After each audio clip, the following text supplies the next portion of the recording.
ძვირფასო რადიო მსმენელებო, ეთერშია შუადღის პოლიტიკა, რადიო სივრცის ეთერში FM 98-სა და 5-ზე. მაუწყებლობთ გაზაფხულის ქუჩის სტუდიიდან, მე გახლავართ გურამ ნიკოლაშვილი, დღეს ორშაბათია, 3 თებერვალი და ვაგრძელებთ შუადღის პოლიტიკის მეორე სეზონს. 14 საათი და 9 წუთია თბილისის დროით. შუადღის პოლიტიკის მეორე სეზონის ფოკუსში მოქცეულია მე-11 მოწვევის საქართველოს პარლამენტი და მასთან დაკავშირებული მოვლენები, როგორც წარმართავს საკანონმდებლო ორგანო, ქვეყნის პოლიტიკას რა მიზნების, სირთულეებისა და წინააღმდეგობების დაძლევა უწევს მას. დღეს გაიხსნა საგაზაფხულო სესია პარლამენტის, ჩატარდა უმრავლესობის სხდომა, რომელიც მე მგონი ახლაც მიმდინარეობს და მალე დასრულდება. პროცესი პარლამენტში განახლებულია, თუმცა მანამდე თვალს ვადევნებთ იმ სერიოზულ ძვრებს და მოვლენებს, რაც ამერიკის შიდა თუ გარე პოლიტიკას უკავშირდება.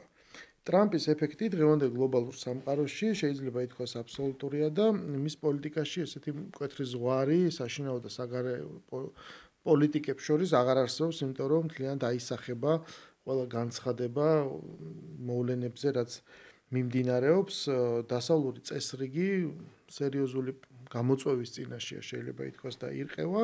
ამ ყევას აძლიერებს ელონ მასკის ფიგურა, რომელიც უკვე, არ ვიცი, ღიად ილაშქრებს მთელი რიგი ინსტიტუციების წინააღმდეგ და ბოლო პერიოდში ყველაზე ესეთი მკაფიო ეს არის USAID-ის წინააღმდეგ მთელი კამპანია, რომელიც უკვე შეიძლება ითქვას, რომ პირდაპირ გამიზნულია მთლიანად აი ამ არამარტო პროგრამების, არამედ სააგენტოს დახურვაზეც. პარალელურად კი ევროპაში გრძელდება სხვა პროცესი, გრძელდება პროტესტები ევროპის დედაქალაქებში, არა ყველაში, და მათ შორის თბილისშიც. ჩვენ დღეს ძალიან საინტერესო სტუმარი გვყავს, ზაზა დობროჯგინიძე არის კომპიუტერული მეცნიერებების სპეციალისტი. უფრო ზუსტად რო ვთქვათ, ეს არის კომპიუტერული ნეირომეცნიერებების შემსწავლელი, მოკლედ მეცნიერების მაგისტრი რა. მაგრამ ვკითხე ზაზას ეთერამდე, რას ნიშნავს ეს და ძალიან ისე რთულად გავიგე, ყველაზე მეტად ეს სფერო მოკლედ დაკავშირებულია ხელოვნურ ინტელექტთან და რა კი ესე თემას მივადექით, მაინც ჩვენი საგანი არის პოლიტიკაზე ლაპარაკი და მისი ანალიზი, ესე რაღაცნაირად შევარწყათ ერთმანეთს და დავიწყოთ ელონ მასკის ფიგურით. შენი აზრით, ეხლა დღეს ჩვენ რა პროცესს ვხედავთ ამერიკაში, მით უმეტეს ამ ბოლო პერიოდის განმავლობაში და სადამდე შეიძლება ამან მიგვიყვანოს, განსაკუთრებით თუ ამას შევხედათ მასკის პერსპექტივიდან, რა გავლენა აქვს მას ტრამპის ადმინისტრაციაზე, ამერიკულ პოლიტიკაში და იმ პროცესზე, რაც საზოგადოებაში ვითარდება. მოგესალმებით, მადლობა მოსვისთვის.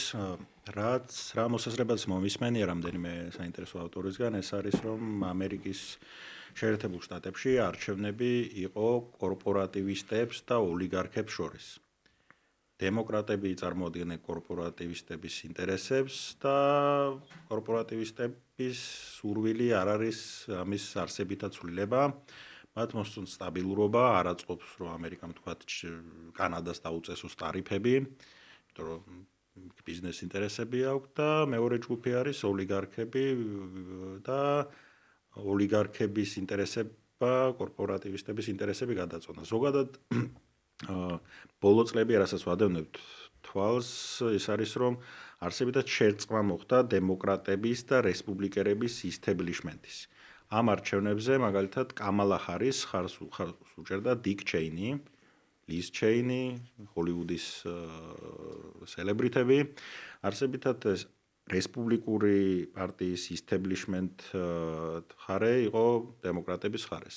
და ანუ ილონ მასკი, რომ დავუბრუნდეთ ამ საწყის თემას, ანუ ილონ მასკი არის ამ ოლიგარქიული კლასის წარმომადგენელი და უკვე პირდაპირ ახლა მაგალითად სხვა ქვეყანაში რო ეს ხდებოდეს, ინდოეთის პრემიერ-მინისტრს მოდის, რო ყავდეს ვინმე ილონ მასკის მაგვარი, რომელიც ასე ამ დონეზე ერევა პოლიტიკაში, არ არის არჩეული საერთოდ და ამ ხელა გავლენა აქვს. ხო, ყველა მთელი მსოფლიო ეტყოდა, რომ ეს ოლიგარქია მყარდება ინდოეთში, მაგრამ ამერიკის შეერთებულ შტატებში თითქოს ეს ხდება, ინაუგურაციაზე 5 ყველაზე მდიდარი ადამიანი, ყველაზე კარგ ადგილებზე ის და კონგრესმენების წინ.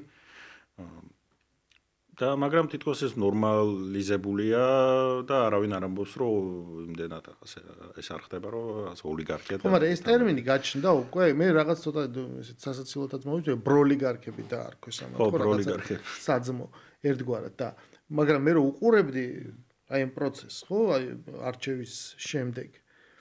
ანუ კლასიკურ ოლიგარქიას ვიღებთ. ეს ტერმინი ძველი ანტიკური ხანიდან შემდეგ უკვე რაღაცა რუსეთში დაიწყეს გამოყენება, მაგრამ იქაც ლაპარაკია მდიდარ ადამიანებზე, რომელსაც შეუძლიათ ალბათ ზემოქმედება, თუმცა ყველამ კარგად იცის, რომ პუტინი მართავს რუსეთს, ერთი ადამიანი მართავს იქ და ეს ოლიგარქები მისი ეს ვთქვათ ინსტრუმენტია და 90-იანების მერე სწორედ ეს შეიცვალა იქ, ხო, რომ მან სახელმწიფო მოაქცია გავლენის ქვეშ. ჩინეთშიც ეგრეა, ხო, მაგრამ ჯეკ მა რო აიღო, ალიბაბას დამფუძნებელი, ერთი პერიოდი საერთოდ გააკრეს. ხო, იქ სახელმწიფო ბევრად ძლიერია. 90-იანებში ესე არ იყო, მაგრამ 90-იანებში მაინც ფასადურად წინ იყვნენ რაღაც პოლიტიკური კლასი. და ძველ საბერძნეთში, ოლიგარქები იდეაში არა მხოლოდ დიდრების მცირეთა მმართველობას ნიშნავს პირდაპირ, გავაკეთოთ ეს ვთქვათ თარგმნა.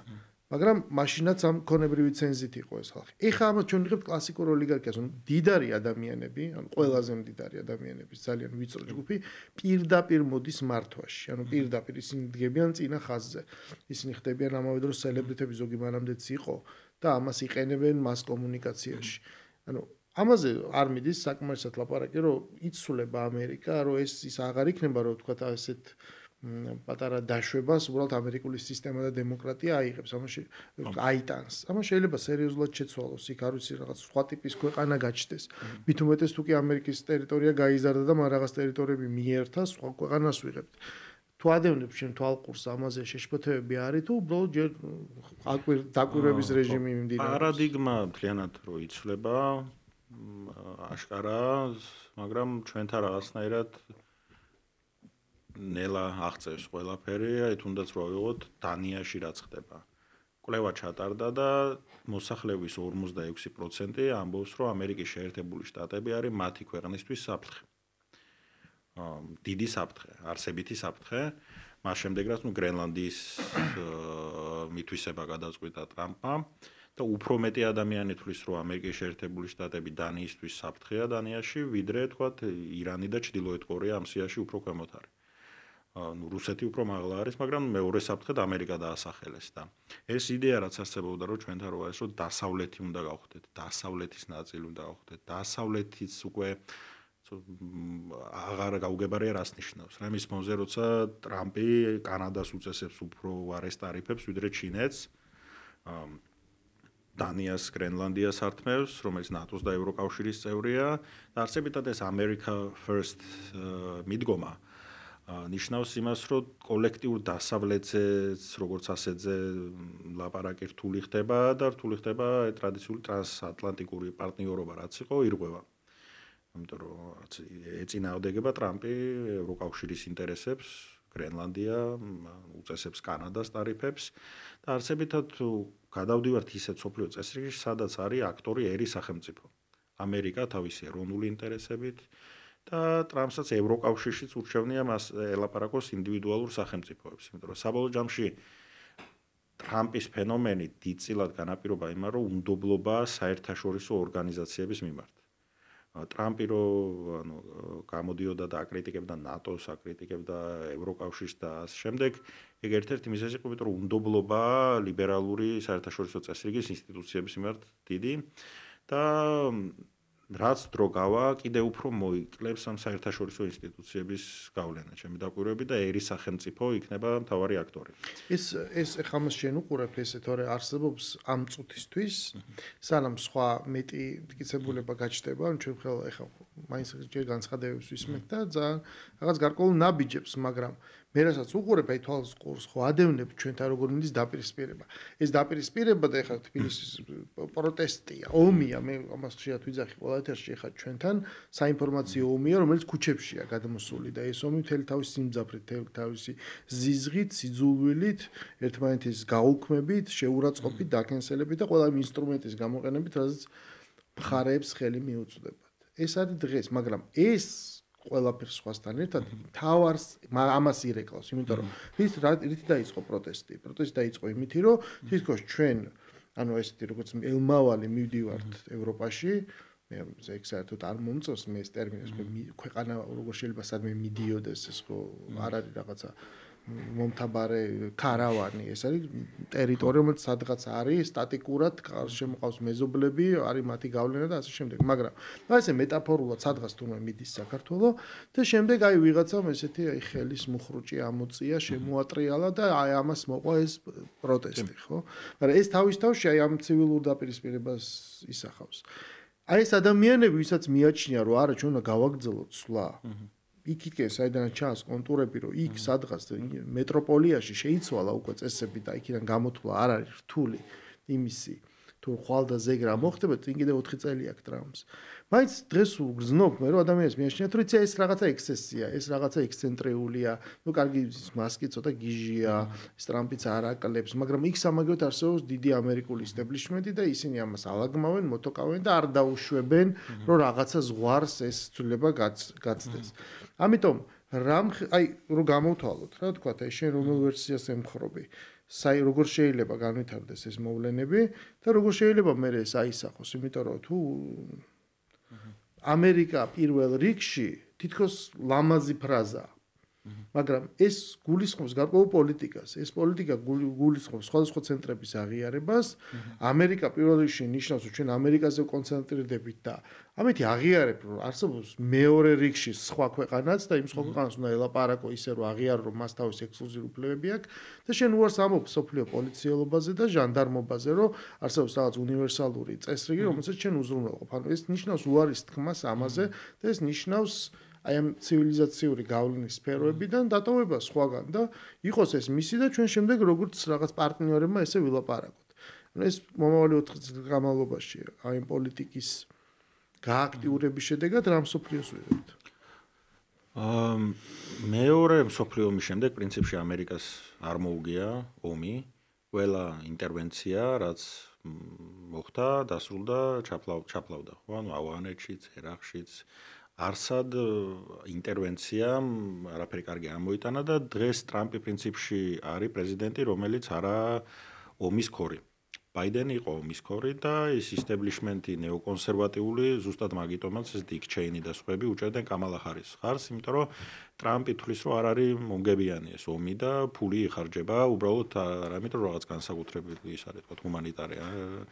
არამედ იმიტომ რომ უბრალოდ როგორც ბიზნესმენი თulis რომ წამგებიანი არის ომი. ეს მიდგომა აქვს და ამას შეიძლება მოიტანოს ის რომ თუნდაც ანუ ტრამპის პირველ ადმინისტრაციასთან შედარებით სხვა პოლიტიკა იქნება კიდევ უფრო. ამას ვერ ხვდებიან, რომ აი რო ამბობენ, რომ ტრამპმა მოგცა ჯაველინები, უკრაინას სამხედრო დახმარება გაუგზავნა.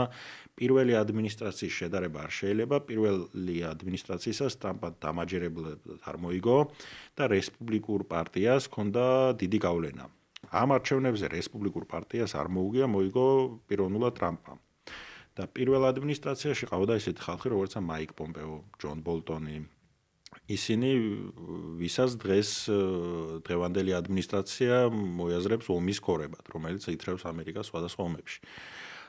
და ეს ადმინისტრაცია მარკო რუბიოს თუნდაც თავიდან ცოტა ისეთი კლასიკური რესპუბლიკელი იყო, მაგრამ დღეს არის ტრამპისტულ პოზიციებზე და ეხა ბოლო ინტერვიუ რაც ჰქონდა, რაც ილაპარაკა იყო, რომ ამერიკა ანუ აღიარა პირდაპირ რომ სხვა ძალები არსებობს. ბაიდენის ადმინისტრაციას არ ჰქონდა ეს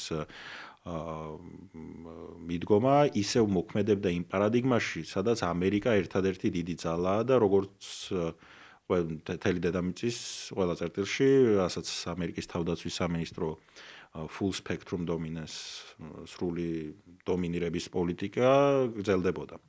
და ახლა მივიღეთ უფრო რეალისტური მიდგომა. პირდაპირ თქვა მარკო რუბიომ, რომ არსებობს მეორე ძალა ჩინეთი და გარკვეულწილად მესამე ძალა რუსეთი. და ეს მულტიპოლარული წესრიგი რომ არსებობს, პირველად მოხდა სახელმწიფო პირის მხრიდან მაგის აღიარება, მანამდე ამბობდნენ საერთაშორისო ურთიერთობების თეორეტიკოსები, რომ მულტიპოლარულ წესრიგში შევდივარ. მაგრამ სახელმწიფო დეპარტამენტის მხრიდან ეს ახალი იყო მაგის გაჟღერება და რაც არ შეიცვლება არის ალბათ ისრაელის ხარდაჭერა. ამერიკაში მხელა კონსენსუსია მაგაზე, რომ ისრაელის ხარდაჭერა გაგრძელდება, თუმცა ტრამპი სავარაუდოდ არ ჩაერთვება ომში ირანთან ისრაელის გამო. მაგრამ მეორე მხრივ ისრაელსაც არ ჩართავს ესე ვთქვა თუ რამე ბერკეტი აქვს. ჩვენ ნახეთ ყველაზე პირველი ტრამპის ეფექტი, ჩვენ ნახეთ სწორედ ისრაელთან მიმართებაში, სადაც ინაუგურაციამდეც კი ძალიან ხისტად თქვა მან და ჰამასს მოუწოდა, რომ მოკლედ ძევლები გაათავისუფლეთ და ჩვენ ამ პროცესის დაწყება ვნახეთ პირდაპირ, ხო? ეს ერთ-ერთი საკითხი იყო, რაზეც მის ინაუგურაციას ეს დემოკრატიულმა ისტაბლიშმენტმაც თავში დაუკრა, იმიტომ რომ ჩათვალისწინო ეს მათ დროს მოხდა. ხო და იცით რა ეს გასაგებია ეს როგორ შეიძლება ეს პოლიტიკური დგენელები დაალაგდეს და ის ყოველთვის იძახის, რომ აი როდესაც მე ვარ მართვაში, მე ვასხივებ ის თქვა ისე ძალას და თავდაჯერებას, რომ არც კი ფიქრობს არავინ, რომ რაიმე ომი დაიწყოს, ხო? თუმცა ის წერტილოვანი ინტერვენციებზე უარს არ ამბობდა და ის ესე გარკვეულ ტერორისტებად შეერწყულ ადამიანებს ხოცავდნენ მის დროსაც ესე როგორც სპეცოპერაციებით. თუმცა მინდა გადავიდეს სხვა განზომილებაზე, რასაც ქვია პარალელურად, აი ამ პროცესის პარალელურად სოფლიოში მიდის საოცარი, ისედაც ჩვენ ცხოვრობთ ციფრულ საინფორმაციო რევოლუციის ამ უკვე არ ვიცი მე-4 თუ მე-5 ინდუსტრიული რევოლუციის ფაზაში და ამ ტექნოლოგიებს ენიჭება გარდამტეხი მნიშვნელობა. ომებშიც კი ჩვენ ნახეთ როგორ არის გაზრდილი ტექნოლოგიის წილი და გავლენა. თუნდაც დრონები აღმოჩნდა რომ ყოფილა ძალიან მნიშვნელოვანი კომპონენტი საბრძოლო ველზე დაპირისპირების. ხელოვნური ინტელექტი, რომლის კომერციალიზაცია, გავლენა, მისი ფასი იცვლება და ჩვენ ხედავთ აი ეხა ამ პერიოდში ყოველში გარკვეული ეფექტი უკვე ამან მოიტანა, იმიტომ რომ ჩვეულებრივ ადამიანში ვერ ხვდება ეს რეალურად რა არის, ისევე როგორც ბიტკოინსაც ჩვენ ფასში ვხედავთ, მაგრამ და გავიგეთ რომ კრიპტოვალუტაა, მაგრამ ზუსტად ეს არ არის ჯერ ისე ინტეგრირებული ადამიანის ცხოვრების ნაწილი, რომ რაღაცნაირად ის სულიდეს ბევრ რამეს, ხო, გადაწყვეტილებებში. რა ის თითქოს რაღაცა ალტერნატიული ინდუსტრიებია პარალელურად არსებული იმ ტრადიციულის გვერდით, რითაც სამყაროში რაღაცა დაპირისპირებები თუ რაღაცა ომები მიმდინარეობს. აი ამ დროს ჩვენ ხედავთ რომ თქვა მოწოდებას რომ ჩინეთს მე დაუწესებ ტარიფებს, ჩვენ უცებ ხედავთ რაღაცა ჩინურ ტექნოლოგიას, ჩამოშალა ამერიკის საფონდო ბირჟა, უცებ შეიძლება შტაბ-ბიჭდილება დაგჭეს რომ ეს რაღაც საპასუხო დარტყმასავით თითქოს გამოვიდა. ჩვენ მე ვნახეთ ჩვენ ერთი რაღაცა სწრაფი დრონი, რომელიც თურმე ჩინეთმა გამოიგო, მაგრამ ჩვენ ხედავთ აი ამ დაპირისპირებებს. აი ეს ფაქტორი ტექნოლოგიური უპირატესობის ქონა და დომინაცია რამდენად ახდენს ზეგავლენას ამ პოლიტიკაზე. იმიტომ რომ ტრადიციულად ეს არის სავაჭრო გზები და ესეთი ტრადიციული მიდგომები. კოსმოსური რბოლა რაც იყო მე-20 საუკუნეში საბჭოთა კავშირის და ამერიკას შორის ეს ჩანაცვლა ხელოვნური ინტელექტის ბოლომდე. ცივი ომის მაგვარი პროცესი ხდება, სადაც კონკურენცია ძირითადად ამერიკას და ჩინეთს შორის. ევროკავშირი მაგალითად ამ პროცესს სრულიად აცდენილია, ანუ ხელოვნური ინტელექტი აქვს ჩინეთს და აქვს ამერიკას. ბირთვული ენერგია იქნება ეს თუ კიდე სხვა, ანუ მთლიანობაში მეცნიერებაში და ტექნოლოგიებში დღეს არსებობს ორი მიზიდულობის ცენტრი, არის ჩინეთი და არის ამერიკა.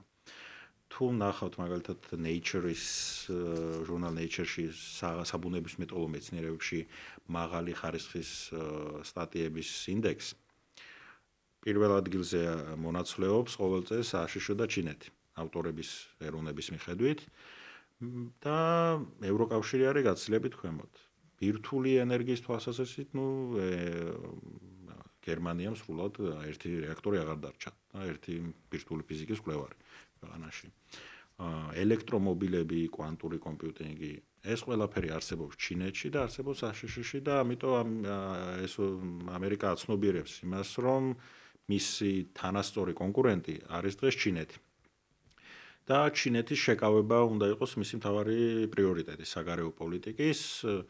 ამას ღიად ამბობდა წინა საარჩევნო კამპანიაში JD Vance და ეს იყო კამპანიის ნაწილი, რომ strategic pivot, სტრატეგიული გადანაცვლება ამერიკის სამხრეთ-აღმოსავლეთ აზიაში ჩინეთის შესაკავებლად. ეს იქნება მთავარი პრიორიტეტი ამერიკის და რბილი ძალის ნაწილია ეს ხელოვნური ინტელექტში დომინაცია, როგორც სპუტნიკის გაშვება საბჭოთა კავშირის მიერ იყო პანიკის საფუძველი გახდა დასავლეთში, რომ საბჭოთა კავშირი ტექნოლოგიურად გვისწრებს.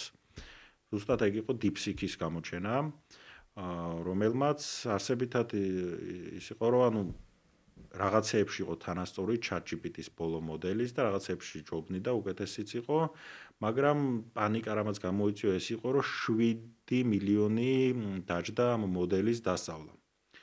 რაშიც OpenAI-მ დახარჯა რამდენიმე მილიარდი. მეგონა ასეული. ხო. ანუ ძალიან დიდი განსხვავება იყო იმაში თუ რა დაჯდა და თან უფასო იყო. უფასო მოდელი იყო, როცა იგივე თანასწორი მოდელი OpenAI-ის კოდის ცდომა ღია. და ხო, open source არის, კოდის ცდომა ღია არის და ეს იყო მთავარი რის გამოც ეს პანიკა გამოიწვია და ანუ ეს კონკურენცია იქნება, ამერიკა რაღაცით უპასუხებს, რაღაც ინოვაციას შექმნის ახალს. ესა რეალურად ბოლა იმისთვის, რომ ვინ შექმნის პირველად, რასაც ეძახიან AGI, Artificial General Intelligence, ანუ ზოგადი ხელოვნური ინტელექტი. ანუ იცი რომ ჩაგეჭრა, ნახე ჩვენ რას ხედავთ თუ ლაპარაკობთ ჩინეთზე, ეს არის სახელმწიფო, სადაც და როცა ნებისმიერ ტექნოლოგიაზე ვლაპარაკობთ, კერძოზეც კი აი წაღან Alibaba ვახსენე, მთლიანად არის სახელმწიფო კონტროლის ქვეშ მოქცეული. ჩვენ ხედავთ რომ აი თქვით TikTok-ის კონტროლზეც კი რამხელა ომია, იმიტომ რომ ნუ ყველა დარწმუნებულია იმაში, რომ ეს კონკრეტული აპლიკაცია ინფორმაციას თუ აგროვებს, აუცილებლად ჩინეთის ხელისუფლებისთვის ხელმისაწვდომი. ანუ იქ ჩვენ ვიღებთ ეგრეთ კომუნისტურ მართლობას.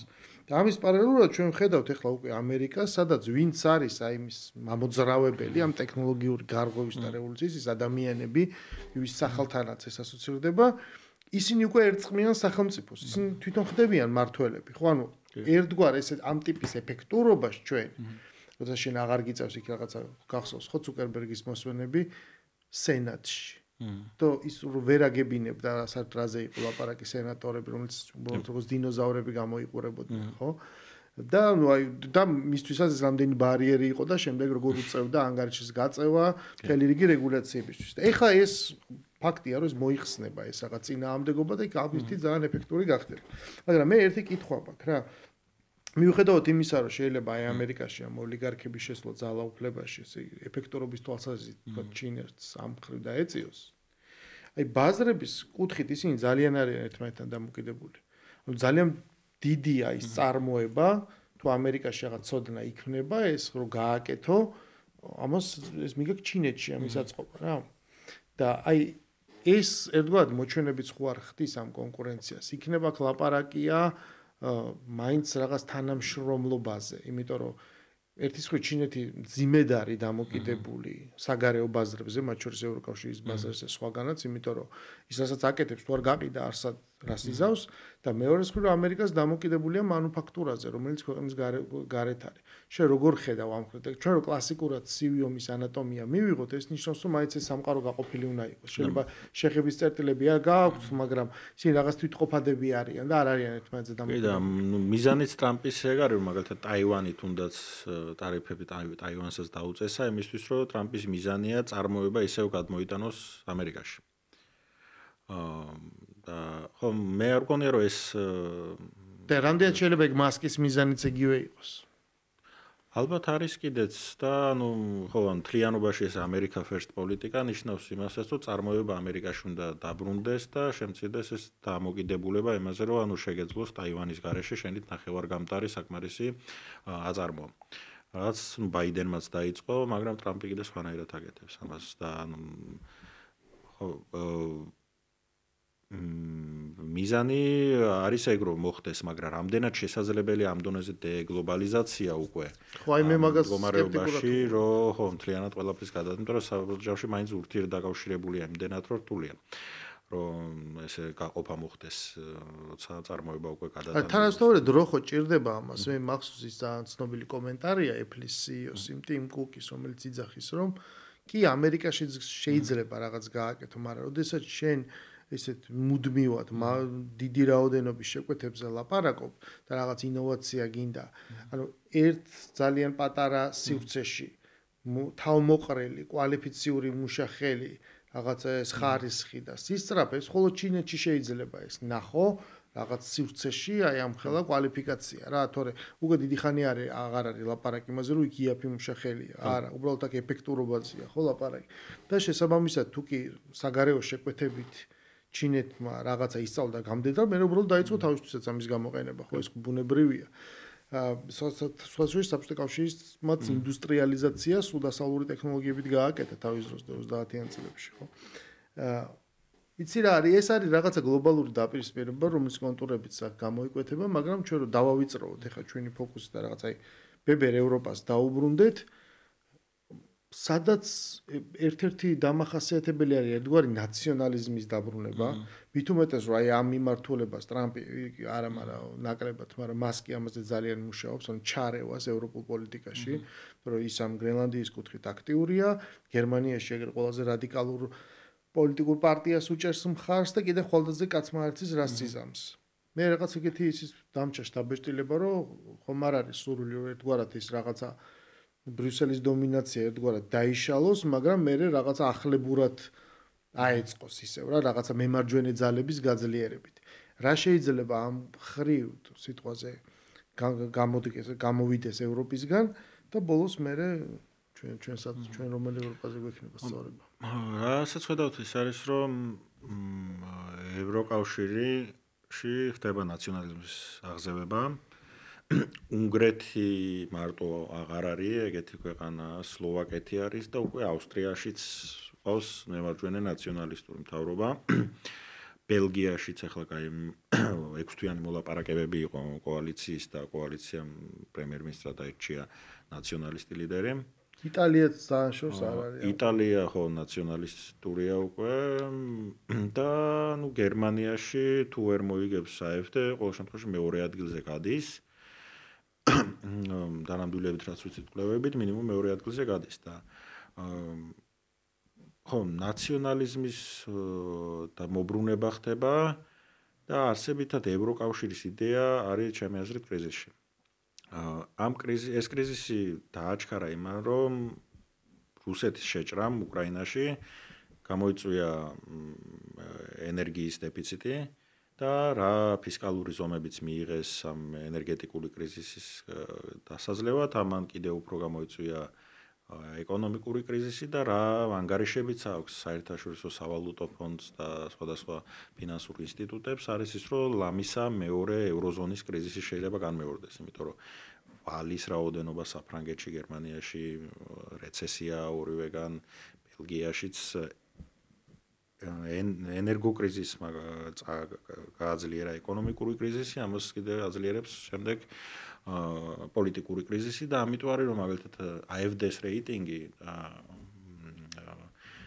ახალი პარტია სარა ვაგენკნეხტის ალიანსი გერმანიაში რაცაა, ერთი ულტრამემარჯვენეა, მეორე კომუნისტური ულტრამემარცხენე არის, მაგრამ ორივე რეიტინგი გაიზარდა აღმოსავლეთ გერმანიის ხარჯზე, სადაც ამ რუსეთისთვის სანქციების დაწესებამ შექმნა ეკონომიკური პრობლემები მოსახლეობაში. და მივიღეთ მოსახლეობის ის ნაწილი გერმანიაში, რომელიც არის ანტი-ნატო და ანტი-ამერიკა. ეს ელექტორატი გაიზარდა და აძლევენ ან AfD-ს ხმას, ან სარა ვაგენკნეხტს, ვინც იძახის რომ მოუხსნით სანქციებს რუსეთს თუ გავიმარჯვეთ. უნგრეთი, სლოვაკეთი, ავსტრია ეტაპობრივად ან ცვლილება ხდება იდეოლოგიის და თან ეს ანუ ჩვენთან როგორი დისკურსია ხო რომ ევროკავშირში რო შევართ, ამით რუსეთის გავლენას ჩამოვშორდებით და რაღაც სხვა იმაში აღმოჩნდებით. ამ დროს ავსტრიის მთავრობა არის უკვე პრორუსული, ასე ვთქვათ რა. არაფრით არ ნიშნავს ეს ევროკავშირში გაწევრიანება, იმიტომ რომ ამ ომმა აღმოსავლეთ ნაწილში მაინც გაზარდა ეს რუსული გავლენები. არა მარტო ადგილობრივ პარლამენტებში, არამედ ევროპარლამენტშიც კი აი ორბანმა შექმნა უკვე თავისი რაღაცა იმის კონსერვატიული ფრაქცია და ეს შეიძლება ის ზალა ამ ძალამ გაიმარჯვოს. ორი მთავარი ქვეყანა ხო ევროკავშირში, მას შემდეგ რაც დიდი ბრიტანეთი გავიდა კავშირის შემაკოწიწებელი არის ორი მთავარი ქვეყანა, საფრანგეთი და გერმანია. შიდა პოლიტიკის ცვლილება აისახება ბუნებრივია მათ პოზიციაზე, ხო ვინ არის კანცლერი, ან იქ ვინ არის პრეზიდენტი. მაკრონი ჯერჯერობით პრეზიდენტია, მაგრამ მთავრობის კუთხით უკვე პრობლემა აქვს, ხო პრემიერ-მინისტრი და მთავრობის კომპლექტაცია. ამიტომ ეს სწრაფად იცვლება. აი ამ ფონზე, როდესაც თუ კი ადამიანი ელემენტარულად ეცნობა ამ ვითარებას ხედავს, თქვა ცვლილებები რა ხდება და საით მიდის. ჩვენთან რატომ ცხოვრობთ, აი როგორ თქვა, აი რა პერიოდის, ესე ვთქვათ, პარადიგმით. მართლა ნაციონალური მოძრაობის დროს წაგებული ომის შემდეგ, რომელიც გამოცხადა მოგებულ ომად, ჩამოყალიბებული პარადიგმით, ანუ იმ message box-ით, რაც მაშინ შემუშავდა, რაც დაერქვა სახელები, იმიტომ რომ თუ კი ვინმესთან და უკვე ეს დიალოგი შეუძლებელია, მაგრამ თუ ვინმე იქით მხარესთან ყოფთან რაღაც დიალოგში შეხვალ, იქ შენ გესმის ეს მესიჯები, რომ არა, აი საქართველოს მაშინ გადარჩა, აი ევროპელი ლიდერები ჩამოვიდნენ და ისინი და აქ რო დადგნენ, ამიტომ საქართველოს არ დაიპყრეს, ამიტომ ეს ნიშნავს, რომ ეს ომი ჩვენ მოვიგეთ მაშინ. რომ აი იქ ჩვენ არაღიარების პოლიტიკას მარტო ისინი არიან, რომელიც ყოველწლიურად იძახიან, რომ ხო, აფხაზეთი არის საქართველოს და სამხრეთ ოსეთიც. ანუ ეს არის ჩვენი გარანტი იძახიან. აი ამ პირობებში ისევ დარჩენილი ვართ აი ამ რაღაც message box-ში და ეს საჯარო სფერო გაჟღენთილია ამით. აი როგორ ფიქრობ, ეს შეიძლება რომ ვთქვათ, რა უნდა მოხდეს განა ისეთი, რომ ჩვენ სადღაც უნდა აისახოს და ქართული ელექტორატის რაღაც იმ ნაწილში შევიდეს, რომ შენ ხარ ცალკე ქვეყანა, რომელსაც რომ მოიპოვე ეს დამოუკიდებლობა თავის დროზე და როცა გამოცხადა, ხო, 1991 წელს. შენ გჭირდება შენი პოლიტიკა, რომ შენ თავს ეკუთვნი და უნდა გადადგა რაღაცა ტიპის ნაბიჯები, დაიცვა თავი, დააზღო თავი, რომ ის რაც არის პირველ რიგში, აი საქართველოს უპირველეს ყოვლისა, America First რო ქართულად გადმოვიტანოთ, შენ უნდა მიხედო პირველ რიგში და რაღაც ნაბიჯები გადადგა, ალიანსები, რომელიც აქ რეალურად დაგიცავს და შეაფასო ის საფრთხეები, რაც არის. ანუ როგორ ფიქრობ, სად ხდება, სად არის აცდენა? ანუ რას ვერ ხვდებიან ის ადამიანები, რომლების დღეს, როგორ თქვა, რაღაცა ცოტა ის NGO ატრიბუტიკით გაფორმებული პროტესტით, ესე გზნებით და მართლა გულწრფელად გამოდიან. ამაში მე ვხედავ ხელისუფლების დიდ წვლილს, რომ ანუ 12 წელი ისევ რომ ეგრე უნდებოდნენ ხალხს და ეგრე რო გაიზარდა რაღაც ნაწილი ახალგაზრდების, რომ თავარი მიზანი სახელმწიფოსი არის გავწევრიანდეთ ევროკავშირში და ნატოში და ეს რო კონსტიტუციაში შეიტანა, ოცნებამ შეიტანა, ხო? ანუ ჯერ რო შეიძლება კონსტიტუციაში ორგანიზაციის წევრობა იყოს ქვეყნის მიზანი. და ნუ ეგ დისკურსი რო იყო ოცნების პერიოდშიც რო ეგ დისკურსი რო იყო თავარი არის ევროკავშირი და ნატო მერე რო უცებ იცვლება რაც გეოპოლიტიკური ვითარება და უსაფრთხოების პოლიტიკიდან გამომდინარე რო დგები იმ სიტუაციაში რომ ნატოში აღარ ფართოვდება და არავინ არ მიგიღებს ასე წელი ამერიკის პარტნიორობა არაა გარანტია რომ რუსეთი თავს არ დაგესმება რაც აჩვენა ყველა პარტნიორმა ამერიკის იაპონიის ჩათვლით დაინახა რომ ამერიკის პარტნიორი რო ხარ არ არის გარანტია არაფრის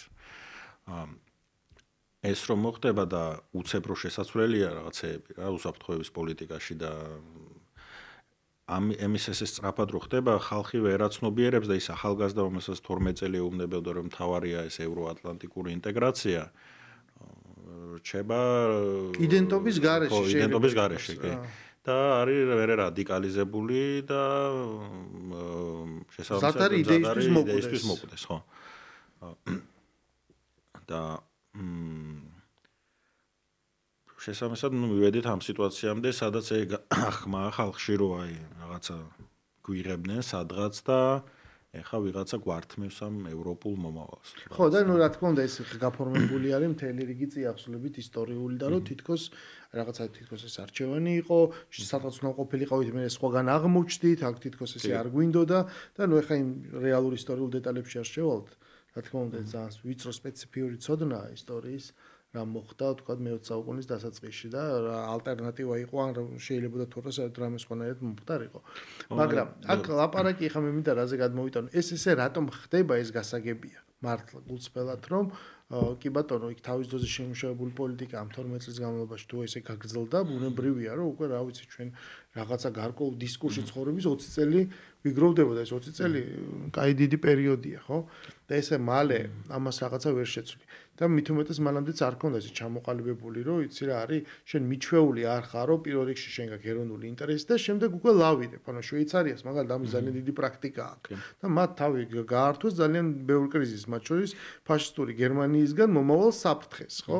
რო თქვა იციან რომ ის თავისი ქვეყანაა და შემდეგ როცა იცვლება ძალიან მოქნილები არიან თავისი პოლიტიკის კუთხით, ოღონდ თავარია შეინარჩუნონ შვეიცარიაში მშვიდობა და თავისი ქვეყანა. და ჩვენთან ეს კულტურა არ არსებობს რა, ჯერჯერობით არ არის გამომუშავებული, რომ რა არის ეს საქართველო, რანაირია. საქართველო განისაზღვრებოდა, აი ხშირად არის ხა უკრაინაში ლაპარაკი, რომ რა არის უკრაინისგან თქვენ აკეთებდით ანტირუსეთს, ანუ რაღაც უკრაინული იდენტობა კი არა გაქვთ, უკრაინელი იმდენად ხარ, ამდენადაც არარუსი ხარ. ანუ ჩვენ ბოლო წლებში მე პირადად მართლაც ყოველთვის არ მომწონდა ეს არის, რომ ანუ რუსეთთან მიმართება, ანუ ქართველი არის ის იმდენად ქართველი ხარ, რამდენადაც იძახი არა რუსეთს და გმობდა მტრადად ცხადებ რუსეთს. ანუ როგორ შეიძლება, ანუ სანამ რუსეთი უобще გაჩნდებოდა, არსებობდა საქართველო. ანუ როგორ შეიძლება არ კონდეს რაღაცა ქართული იდენტობა, რომელიც შენ გიბიძგებს, რომ პირველ რიგში ესე და დანარჩენი ყველაფერი შეიძლება შეიცვალოს. ნებისმიერი ტიპის ორიენტაცია დრო იყო, რუსეთი იყო ევროპა. ანუ ჩვენთვის რა ანუ რუსული ორიენტაცია ეს ნიშნავდა ევროპის ორიენტაციას და ყველაფერი იცვლება. ეს რუსეთი დღეს ესეთია, ხვალ სხვანაირი იქნება და კიდე სხვა ქვეყნები. საერთოდ თურქეთი ნატოს წევრი იყო ეგ 90-იან წლებში და რაღაცა ევროკავშირში მიღებაზე მიილტვოდა და დღეს ერდოღანის ხელში სხვა ტიპი ფორმალურად კიდე არ ჩაიმის წევრი, მაგრამ მივიღეთ სხვა ტიპის ქვეყანა. ხო, ანუ ეს ყველაფერი იცვლება და შენ უნდა შეგეძლოს რაღაცა რომ მოიპოვეს და მოკიდე ამის გაფრთხილება. და აღმოჩნდა რომ ჩვენი ერთადერთი იდენტობა არის რომ აი ჩვენ ახლა ევროკავშირში და ნატოში შევალთ, რაღაცა ხოლგას გადავიხუროთ და დამთავრდა. ვართ აი როგორც გითხრა რა, რაღაცა სამშვიდობოს გასულები და მორჩა მე დანარჩენს ყველაფერს სხვა ისინი მიიღებენ ევროპარლამენტში კანონებს, ყველაფერი კარგად იქნება და უცებ ეს სამყარო დაინგრა. ანუ კითხვა რა შემდგომარეობს ნახე, დღეს რო ეს ესია მესმის, მაგრამ ამას გაცნობიერებას პროცესი ხო ჭირდება. ეს გინდა არ გინდა ეს დაიწყება. თორე იქ პროცესი დაწყებულია, ხო, მორჩა იმ მეტროპოლიაში დაეცა რომი. და აი აქ როგორ ხედავ შე რა დრო შეიძლება დაჭირდეს, ანა პროცესების დაწყება შეიძლება გახდეს საჭირო იმისათვის რომ ადამიანებმა გააცნობენ რომ არა იცი რა არის, ხო, კი, გვინდოდა, ანუ ხო შეიძლება ჩვენ გავმიჯნოთ რა გვინდა, სურვილი და რა შეგვიძლია. აი როგორ ფიქრობ, შესაძლებელი აქ დაიწყოს თუ არა, იმიტომ რომ ჩვენ მეორე გამოცდილება გვაქვს. ეს არის რეალობის ჯიუტად არ მიღება და მე სექტად გარდაქმნა. მან პოლიტიკურ სექტავს გულისხმობ. ეხა ეს 30 წელია არსებობენ ეგეთი ჯგუფებიც. ანუ როგორ ფიქრობ, რა რის პერსპექტივა უფრო გვეყოფა იმდენი განათლება ესეთ დღეს პროევროპულ ჯგუფებს რომ მიხვდნენ რომ სხვა სამყაროში ვართ.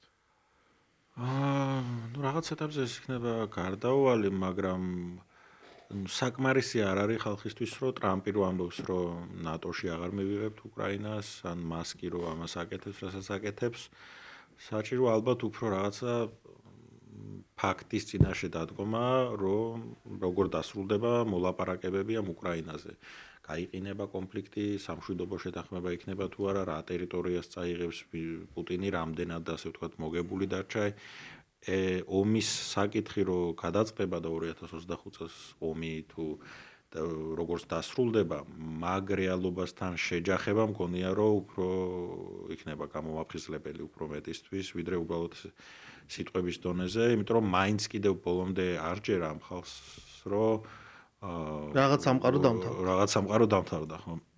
და უკრაინაში ანუ 2 წელი ხალხს ეუბნებოდნენ რომ აი რუსეთი დაიშლება, უკრაინა გაიმარჯვებს, ზელენსკი ყირიმში იქნება, ანუ რამხელა მედია რესურსი იყო ამას ჩადებული, რომ ანუ კაი პირველი რამდენიმე თვე ომის, როცა ანუ დასავლეთი დამაჯერებლად ამბობდა, რომ სანქციებს დაუწესებთ, სიფრთიდან გავაგდებთ და ჩამოიშლება რუსეთის ეკონომიკა და ანუ რაღაც მოლოდინები თავიდან, ხო, მაგრამ ნუ უკვე რამდენიმე თვის მერე რომ პროცესი დიდი ხანია ეტყობა, რომ უკრაინა არაფრით არ დარჩება მოგებული იმით რაც მოხდა და არსებითად ეგ ნარატივი რაც ჰქონდათ უკრაინაზე ჩამოიშალა და ახლა საერთოდ უკრაინის ხსენება აღარა ოპოზიციურ მედიაში. ანუ რა ხდებოდა ხო ასოს ყველას უკრაინის ისეღენა ფრეიმზე გადაცემებში სამხედრო ვითომ ექსპერტები მოწვეული აღწერდნენ როგორ იშლება რუსეთი. და 2 წელი ამას ეუბნებოდნენ ხალხს და ფსონი გააკეთეს უკრაინის გამარჯვებაზე, შესაბამისად რუსეთთანაც ჰქონდათ რაღაცნაირი ისეთი რიტორიკა მილიტარისტული. და საბოლოო ჯამში, ნუ არჩევნებამდე რამდენიმე თვით ადრე კიდე ცოტა შეარბილეს, რომ რაღაცა სავაჭრო ურთიერთობები უჭირდება რუსეთთან, რაღაცა მიხვდნენ ბოლო პერიოდია თითქოს. წინას არჩევნად, მაგრამ საბოლოო ჯამში ეს მათი ნარატივი ამ უკრაინაზე რომ ჩამოიშალა გონია რომ რაღაც დონეზე შეუძლებელი ვერ ხდებოდნენ მაგას რომ რასაც ამბობდნენ 2 წელი იმის საპირისპიროდ განვითარდა ყველაფერი პირდაპირ თქვა სახელმწიფო დეპარტამენტმა, მარკო რუბიომ სახელმწიფო მდივანმა, რომ 100 წლით უკანა უკრაინა წასული ინფრასტრუქტურა ელექტროქსელი განადგურებული აქვს და რეალურად ვაფინანსებდით ქვეყნის განადგურებას. პირდაპირ თქვა, ხო, მიკი მოკიბის გარეშე და ეს რო გეთქვა ხა შარშან. იგეთყოდე რომ პრორუსი ხარ და ეს არის რუსული ნარატივი. ხო, ანუ ღარიბაშვილმა რო თქვა იმაზე, რა ქვია, 3-ზე რო ნატოს გაფართოება არის გახდა მიზეზი უკრაინაში შეჭრის. ანუ რა მოყვა მაგას ნახეთ, რომ არიქა კრემლის ნარატივი გაიმეორა. დღეს ტრამპი ამბობს იგივე და ტრამპს არავინ არ ლანძღავს რო კრემლის ნარატივს. ხო და მე იქ მიკროსო ტრამპს რატო არ ლანძღავთ? იმიტომ რომ მე მაგალითად 3 წელია usmen ალექსი არესტოვიჩს, ხო, რომელიც პირიქით ესე იძახდა რომ უკრაინა უნდა რაღაც გაიმარჯვებს, შეუტევთ, მაგრამ შემდეგ მან ეს გადასვლა საპირისპირო პოზიციაზე რომ უკრაინა აი დღეს პირდაპირ ქონდა რომ უკრაინა დამარცხა, უკრაინა მომიწააგო. მან ეს გადასვლა გააკეთა, რომ მარტივი ახსნით, რომ არის ორი ძირითადი პრობლემა. ჩვენ დასავლეთი გვაძლევს იარაღს, მაგრამ არა საკმარის, ანუ ეს არ არის საკმარისი, რომ ჩვენ მივიღოთ, ერთი და მეორე, ჩვენ გვყავს ხელისუფლება, რომელიც ეფექტურად ვერ უმკლავდება ამოცანებს, ვერ აცნობიერებს იმ სწორ კონცეფციას, რითიც უნდა იომო და საერთოდ რაღაცა იდიოტური ნაციონალისტური პოზიციები აქვს არჩეული კორუფციასთან ერთად. და ეს არის ეს ორი ძირითადი ფაქტორი იმის მიზეზი, რომ ჩვენ ომს წავაგებთ და სანამ ტრამპს აირჩევდნენ, ამას უკვე დიდი ხანია ესე ლაპარაკობს და დღეს უკვე პირდაპირ იძახის და მანამდე კიდე იძახდა, რომ აგერ შეიცვლება ხელისუფლება, კი ნახავთ და დღეს ეხა ზის და იძახის, რომ ახლა ყველაფერი ესე სრულდება.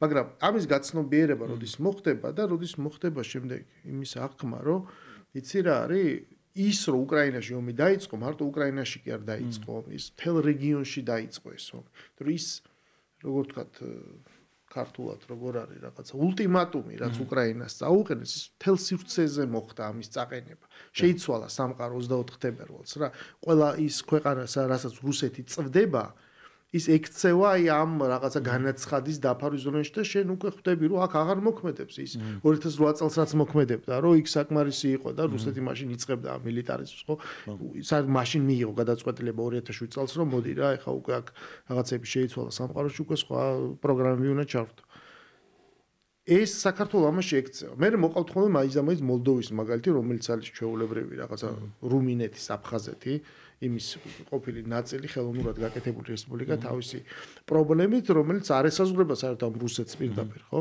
აი მოლდოვაში თუ ესე არის რატო არ შეიძლება საქართველოში ესე იყოს ანუ ეს გეოპოლიტიკური აცდენა ხდება მაგრამ ისე რომ დაუბრუნდეთ თავარ თემას გავიგე რომ ეს კატასტროფა რაც და ამ კატასტროფით დამთავრდება არა მხოლოდ თქვათ უკრაინაში შეიძლება ომი ძალიან მძიმე შედეგებით არამედ მთელ მსოფლიოში იცვლება ეს არქიტექტურა თუ ხედავ შენ აი ბოლო კითხვას დაგისვავ იმის რესურსს რომ ამ მომხდარის გაცნობიერებით მოხდეს რაღაცნაირად ცნობიერების გამთლიანება საქართველოში ვიღაცამ აღიაროს რომ იცი ჩვენ ამნაირ სამყაროში ვცხოვრობთ და ის რაც არის დევიზი რომ ძალა ერთობაშია ჩვენ გვჭირდება ერთობლივად შევიმუშაოთ რაღაცა რეალისტური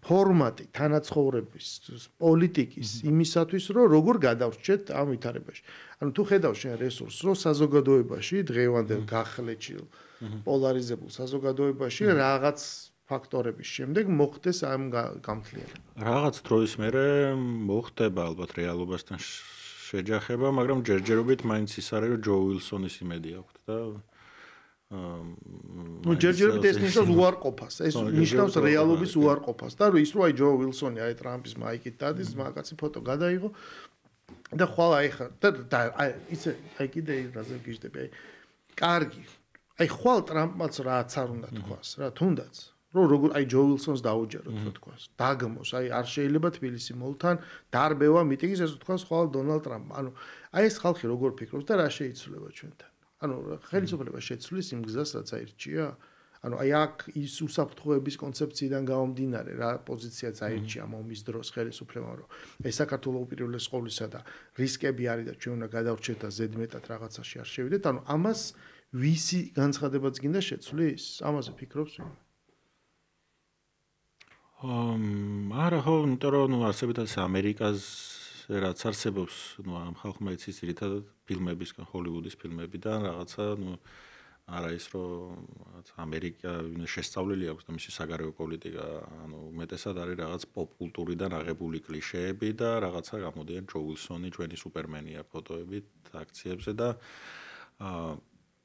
ვერაცნობიერებენ რეგიონი როგორც ასეთი რო არსებობს სად არიან გეოგრაფიულად რა რო კონსენსუსი ანუ ირგული რა კონსენსუსია აზერბაიჯანის რა ინტერესები აქვს თურქეთს რა ინტერესები აქვს გქონიათ რომ იქეთ ნახევარსფეროდან შესაძლებელია რაღაცა აქ ხელისუფლების საწინააღმდეგოდ რაღაცას რო იტყვიან ამას რაღაცა ის ექნება გავლენა რა ამ შენ ის გამოსწრეს იგი ინფანტილიზმი ისევ ძალიან დიდია ესე იგი როგორც 30 და ცოტა მეტი ხნის წინ როცა ჩვენ სამტრედიაში რკინიგზა გადავკეტეთ და ამითი საბჭოთა კავშირს გავუკეთეთ ბლოკადა და საერთოდ იმაში მოვაქციეთ ჩვენ ერთგვარ ანუ როგორც ეხა თბილისის მოლთან გადაკეთვით ხო საქართველოს უნდა გაჩერებულიყო ამ ბლოკადას უნდა გაეჩერებინა ყველაფერი და ეს უნდა ყოფილიყო საოცრად ესე გადავკეტეთ სამტრედიასთანაც მაშინ იმ მოთხოვნით რომ საბჭოთა კავშირი ბლოკადაში მოგვიქცია გამოდის რომ გარკვეულწილად ეხლაც აქ ვართ ნუ არახელისუფლება მაგრამ ყოველ შემთხვევაში საზოგადოების ნაწილი მადლობა ზაზა სტუმრობისთვის საინტერესო იყო შენთან საუბარი იმედია ჩვენ კიდევ შევხვდებით და დღევანდელი გადაცემა დასრულებულია ეთერში დაბრუნდებით ხუთშაბათს გემშვიდობებით დროებით